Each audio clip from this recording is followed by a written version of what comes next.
बुद्धं शरणं गच्छामि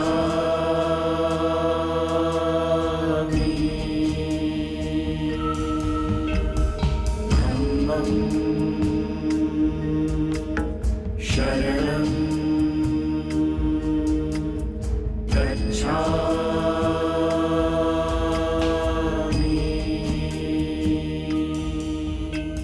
संघं। नमस्कार। बौद्ध नगरी कपिलवस्तु में एक बार फिर से आप सभी का स्वागत है। दोस्तों, हमने अपने पिछले एपिसोड में भगवान बुद्ध के बाल्यकाल से लेकर उनके युवावस्था तक की कथाओं को कपिलवस्तु की तत्कालीन राजधानी तिलोरा कोट में प्राप्त भग्नावशेषों की सैर करते हुए जाना। हमने जाना कि किस प्रकार सिद्धार्थ ने तिलोरा कोट में सभी सांसारिक सुखों को भोगा और कैसे जल्द ही उन्हें इस भौतिक जगत से वितृष्णा हुई और केवल 29 वर्ष की आयु में अपनी पत्नी यशोधरा, अपने नवजात पुत्र राहुल और सारे राजभोग छोड़कर वे निकल पड़े उस परम तत्व को प्राप्त करने की अपनी अथक यात्रा पर। कपिलवस्तु से प्रस्थान कर सिद्धार्थ ने कई वर्षों तक घोर तपस्या की और फिर बोधगया में पूर्णिमा की एक रात्रि में उन्हें बौद्धित्व प्राप्त हुआ। बौद्धित्व प्राप्ति के बाद एक समय भगवान अपने गृह नगर कपिलवस्तु पधारे और आज के अपने इस एपिसोड की शुरुआत करते हैं उसी पवित्र स्थल के दर्शनों से जहां राजा शुद्धोधन की अपने जगत गुरु पुत्र भगवान बुद्ध से ऐतिहासिक भेंट हुई।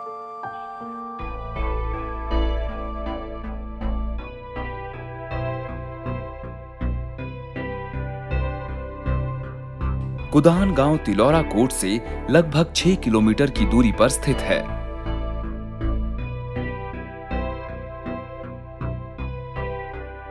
भगवान बुद्ध की जन्मस्थली को खोजते हुए बौद्ध भिक्षु जब नेपाल आते हैं तो तिलोरा कोट के बाद उनका अगला पड़ाव कुदान ही होता है।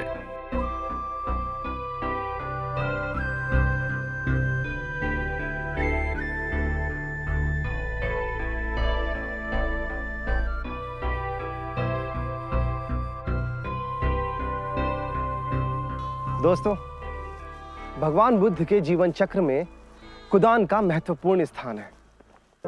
इसका प्राचीन नाम निगरो धाम था। भगवान ने सारनाथ में अपने प्रथम 5 शिष्यों को धर्म चक्र प्रवर्तन का उपदेश दिया। अब धीरे धीरे उनके बौद्धित्व प्राप्ति की ख्याति दूर दूर तक फैलने लगी और जब कपिलवस्तु में राजा शुद्धोधन को यह समाचार मिला तो उन्हें अपने पुत्र से मिलने की अभिलाषा हुई और भगवान को संदेश भेजा गया। इसके बाद धर्म चक्र प्रवर्तन के ठीक 1 वर्ष बाद भगवान अपनी मातृभूमि कपिलवस्तु में पधारे। दोस्तों, ये कुदान ही वो पवित्र स्थान है जहां भगवान बुद्ध की अपने पिता शुद्धोधन से ऐतिहासिक भेंट हुई। इसी स्थान पर भगवान बुद्ध ने अपने पिता शुद्धोधन और अपने पुत्र राहुल को बौद्ध भिक्षु बनाया और इसी स्थान पर उनकी छोटी मां प्रजापति ने उन्हें काश्य वस्त्र भेंट किए। इसके बाद भगवान ने यहाँ बौद्ध दर्शन के महत्वपूर्ण 5 सूत्रों की व्याख्या की और अपने 300 शिष्यों के साथ यहाँ कुछ समय व्यतीत किया।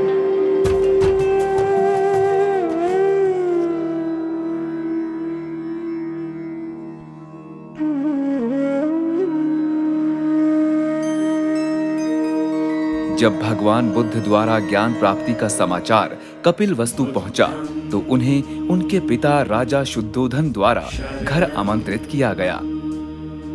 भगवान अपनी जन्मस्थली पधारे और कुदान को उन्होंने अपना निवास स्थान बनाया।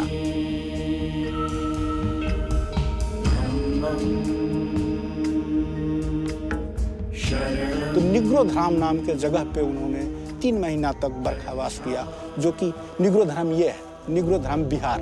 यहाँ निग्रोधाम बिहार में एक बिहार है और 2 स्तूप। सबसे महत्वपूर्ण चीज़ है कि महाराज भगवान बुद्ध अपने लड़के राहुल को भी भिक्षु बनाए, वो जगह यही है। वो स्तूप का निर्माण यहाँ 2 स्तूप है। एक राहुल को भिक्षु बना देने वाला स्तूप है और एक उनकी छोटी माँ गौतमी प्रजापति ने भगवान बुद्ध को कासाय वस्त्र यानी चेवर दान की बाद में उसका जो है स्तूप का निर्माण हुआ।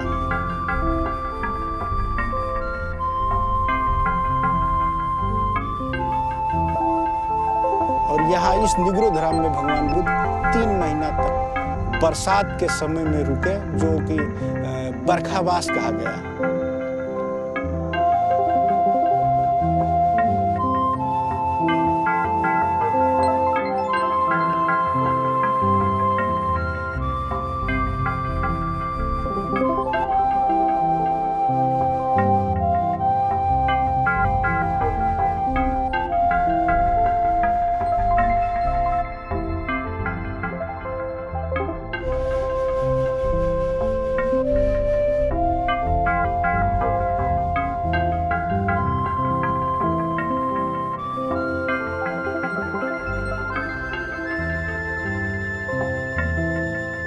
दोस्तों, लुम्बिनी एवं कुदान में अपने धम्म स्तंभों की स्थापना के दौरान सम्राट अशोक ने शाक्यों और कोलियों के प्राचीन धार्मिक स्थलों की भी यात्रा की और अपनी इन यात्राओं की स्मृति में वहां स्तंभों का निर्माण करवाया। नेपाल के इस तराई क्षेत्र में ऐसे 2 अशोककालीन स्तंभों की खोज की गई है, जिनमें से एक है कुदान से लगभग 5 किलोमीटर की दूरी पर स्थित ये गोटी हवा स्तंभ। गोटी हवा भगवान बुद्ध से पूर्व हुए 4 बौद्धों में से प्रथम बौद्ध करखुछंद के जन्म एवं निर्माण का स्थान माना जाता है। बौद्ध धर्म में अपनी अटूट आस्था के चलते अशोक यहाँ आए और उन्होंने इस स्तूप का निर्माण करवाया।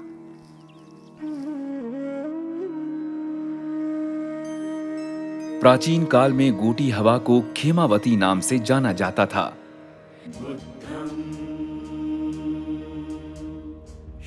गोटी हवा बौद्ध दर्शन के इतिहास को जानने की जिज्ञासा रखने वालों के लिए एक महत्वपूर्ण स्थान है। सम्राट अशोक भी ऐसे ही जिज्ञासुओं में से एक थे और जब वे गौतम बुद्ध के पूर्ववर्ती बुद्धों की जन्मस्थली की खोज करते हुए खेमावती पहुंचे तो उन्हें कत्रकुच्छंद बुद्ध की जन्मस्थली के दर्शन हुए।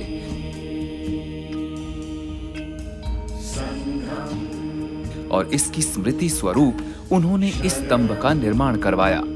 आज ये अशोक स्तंभ खंडित अवस्था में यहाँ रखा है। स्तंभ पर स्थित अभिलेख गोटी हवा के ऐतिहासिक महत्व को प्रदर्शित करते हैं। इस जगह का नाम गोटी हवा कह के लोग इसको पहचानते हैं। ये बहुत कालांतर भगवान बुद्ध से पहले के जो भगवान बुद्ध थे, उनसे भी अभी जो भगवान बुद्ध हैं उनसे 3 बुद्ध के पहले के बुद्ध थे। इनका नाम ककुछंद भगवान बुद्ध कह के यहाँ के लोग पहचानते थे। बहुत पुण्य पारमिता वाले, बहुत एकदम महान गुरु थे यहाँ के। उनका नगर यहीं नज़दीक में था, रमावती कह के नगर था। वो पुरोहित, वहाँ के जो सबसे बड़ा राजा के पुरोहित थे, उनके उस पुरोहित के लड़के थे।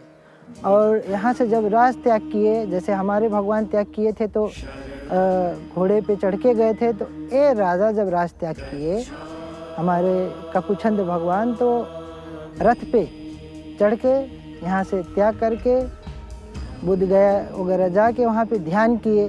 ध्यान भावना करके फिर जब ज्ञान प्राप्त किए तो जैसे हमारे गौतम भगवान बुद्ध फिर अपने माता और पिता को ज्ञान देने के लिए निग्रोधाराम आए थे, उसी तरह ये भगवान बुद्ध भी अपने नगर के लोग, यहाँ के राजाओं सबको ज्ञान बांटने के लिए फिर पश्चिम के रास्ते से होते हुए अपने परिवार के साथ, भिक्षु संघ उसको कहते हैं, परिवार, अपने परिवार के साथ वहाँ से चलते हुए आए और इसी जगह पे अपने माता और पिता और यहाँ के जितने भी परिवार थे सबको उन्होंने ज्ञान दिया। और कुछ ग्रंथ में ऐसा भी कहा जाता है कि उन्होंने यहीं पे अपना शरीर भी त्याग दिया।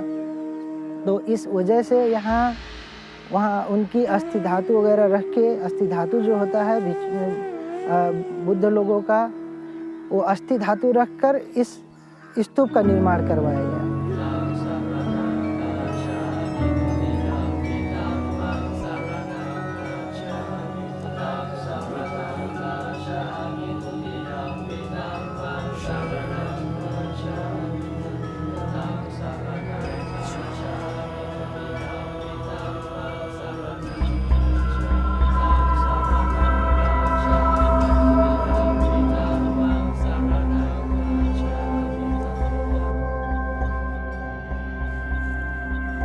दोस्तों, कपिल वस्तु की बौद्ध धर्म यात्रा में अब हम वहां पहुंचे हैं निगली हवा में स्थित अशोक स्तंभ के निकट।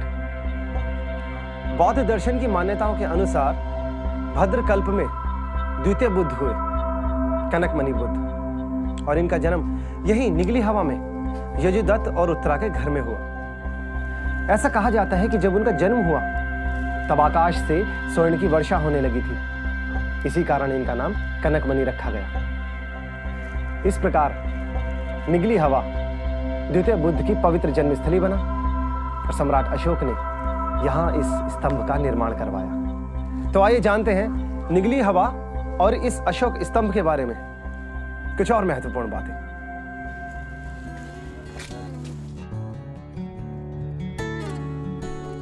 गोटी हवा की तरह ही निगली हवा का प्राचीन नाम अलग था। पहले इस क्षेत्र को शोभावती के नाम से जाना जाता था।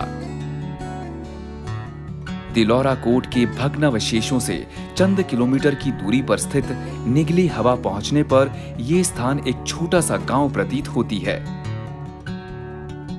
लेकिन इसी गांव के नजदीक ही मौजूद है एक ऐतिहासिक अशोक स्तंभ के अवशेष, जो द्वितीय बुद्ध कनकमणि की यहां जन्मस्थली होने के प्रमाण प्रस्तुत करते हैं।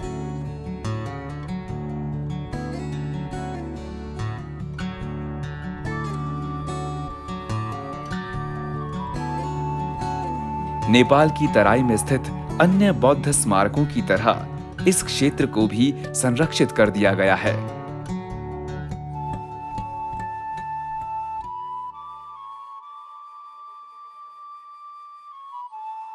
विश्व भर से बौद्ध अनुयायी अक्सर निगली हवा आकर प्रार्थना करते हैं और इस प्रकार अचानक ये सुदूर और शांत क्षेत्र बौद्ध श्लोकों के उच्चारण से बुद्धमय बन जाता है। दोस्तों, लुम्बिनी और कपिल वस्तु में प्राप्त भग्न अवशेषों को देखकर यह स्पष्ट हो जाता है कि प्राचीन काल में बौद्ध दर्शन को मिटाने के प्रयास किए जाते रहे हैं और इन्हीं प्रयासों का इतिहास कई बार बौद्ध भिक्षुओं के रक्त से भी लिखा गया। बौद्ध अनुयायियों के प्रति इन हिंसक घटनाओं का साक्षी बना कपिल वस्तु का यह स्थान सगरवा।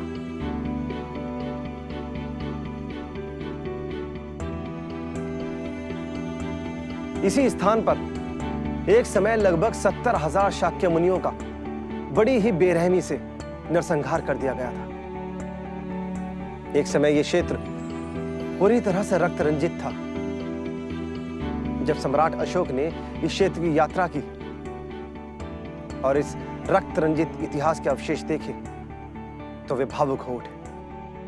गोटी हवा और निगली हवा के बाद गौतम बुद्ध के पूर्ववर्ती बौद्ध इतिहास के प्रमाण प्रस्तुत करता ये एक क्षेत्र है सगर हवा। सगर हवा किसी बुद्ध की जन्मस्थली ना होकर हजारों ऐसे बौद्ध भिक्षुओं की कर्मस्थली है, जिन्हें बौद्ध दर्शन में अपनी अगाध आस्था के चलते प्राण गंवाने पड़े। लेकिन उनके हत्यारे शायद इस तथ्य से बेखबर थे कि केवल व्यक्ति की जान लेने से किसी विचार या दर्शन को कभी खत्म नहीं किया जा सकता। और इसीलिए बौद्ध भक्त आज भी जब सगर हवा आकर उन निर्दोष बौद्ध भिक्षुओं की बलिदान स्थली के दर्शन करते हैं तो बौद्ध धर्म में उनकी आस्था और अधिक बढ़ जाती है।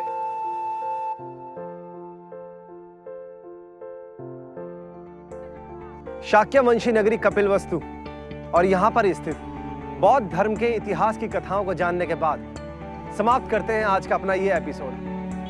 मिलेंगे अगले सप्ताह कपिलवस्तु से कुछ ही दूरी पर स्थित सिद्धार्थ के ननियाल देवदाह में। दोस्तों, देवदाह बौद्ध अनुयायियों के लिए एक अति विशिष्ट तीर्थ स्थल है और इसका कारण है भगवान बुद्ध के 8 अस्थि कलशों में से एक कलश का आज भी यहां मौजूद होना। अगले एपिसोड में मिलेंगे देवदाह की यात्रा में। तब तक के लिए मैं निशांत कुमार आपसे विदा लेता हूं।